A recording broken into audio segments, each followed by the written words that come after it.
Good morning champions. நம்ம கூட NEET ஆஸ்பிரன்ட்ஸ் வர்ணேஷ் இருக்காரு. ஸோ என்ன பார்க்க போறோம் அப்படின்னா தெர்மோடைனமிக் ஃபங்க்ஷன் தான் பார்க்க போறோம். என்ன பார்க்க போறோம்? தெர்மோடைனமிக்ஸோட ஃபங்க்ஷனை பத்தி பார்க்க போறோம். Thermodynamic functions. ஸோ இந்த தெர்மோடைனமிக் ஃபங்க்ஷன் வந்து இரண்டு வகைப்படும் சொல்றாங்க. ஒன்று வந்து பாயிண்ட் ஃபங்க்ஷன்.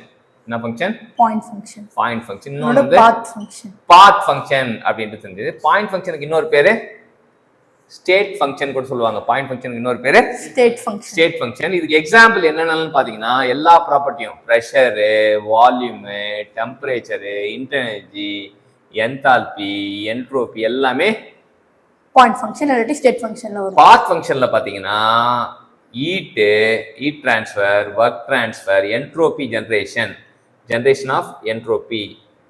வெறும் என்ட்ரோபினா பாயிண்ட் ஃபங்க்ஷன். என்ட்ரோபி ஜெனரேஷன்னா பாத் ஃபங்க்ஷன். ஸோ வந்து இப்போ இது ஒரு நீட்ல வந்து ஒரு கேள்வியா கேட்டிருக்காங்க. என்னன்னா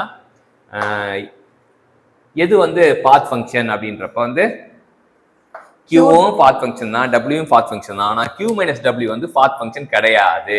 ஏன்னா கியூ மைனஸ் டபிள்யூனா it is delta U. Delta U வந்து இது வந்து point function. So Q minus W வந்து பாத் ஃபங்க்ஷன் கிடையாது அப்படின்றது சொல்றாங்க. ஸோ இது ரொம்ப விக்கெட் டேக்கிங் கொஸ்டின். கியூ என்ன ஃபங்க்ஷனு? கியூ வந்து பாத் ஃபங்க்ஷன். டபிள்யூ என்ன ஃபங்க்ஷனு?